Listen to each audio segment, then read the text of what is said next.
È stata una partita combattuta quella che la squadra del coach Cagnardi ha giocato domenica al Palagianni Asti di Torino, squadra capolista. L'incontro valevole per l'8ª giornata del campionato di ritorno di Serie A2 Girone Ovest. Ricordiamo che all'andata fu proprio la squadra di Moncada ad avere la meglio sul Torino, vincendola. Al ritorno non è stato così, perché pur combattendo fortemente la squadra di Albano Chiarassella non è riuscita nell'intento di battere la capolista. I biancazzurri hanno perso per 86-72. Un tributo da brividi al Palagianni Asti di Torino. Tutti in piedi hanno ricordato l'immenso Kobe Bryant. La Fortitudo Agrigento per l'occasione ha indossato una maglia in onore del campione scomparso tragicamente una settimana fa.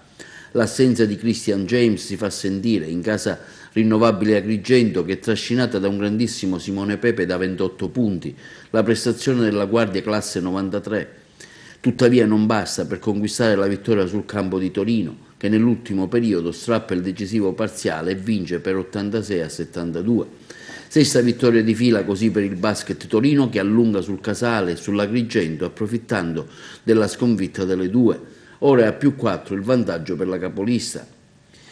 È stato Simone Pepe a realizzare maggiori punti, 28, quindi Ambrosin ed Esle con 13, Gianni Veronesi con 12, Albano Chiarassella con 3, Simone Moretti con 2, Paolo Rotondo con 1.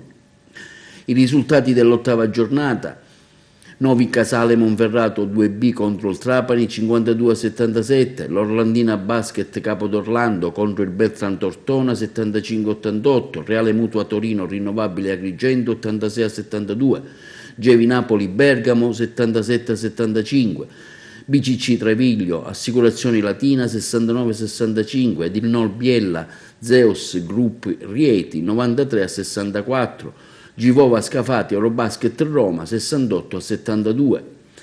In testa è la Reale Mutua con 30 punti, a seguire Novi Casale Monferrato, Rinnovabile Agrigento ed Inol Biella con 26, quindi il Beltran Tortona con 24, insieme al Control Trapani, Zeus Energy Group Rieti con 22, BCC Treviglio e Givova Scafati, quindi il Gevi Napoli con 20, Benacquista Assicurazioni Latina con 18, l'Eurobasket Roma con 14, l'Orlandina Basket di Capodorlando con 12, Bergamo 8 punti.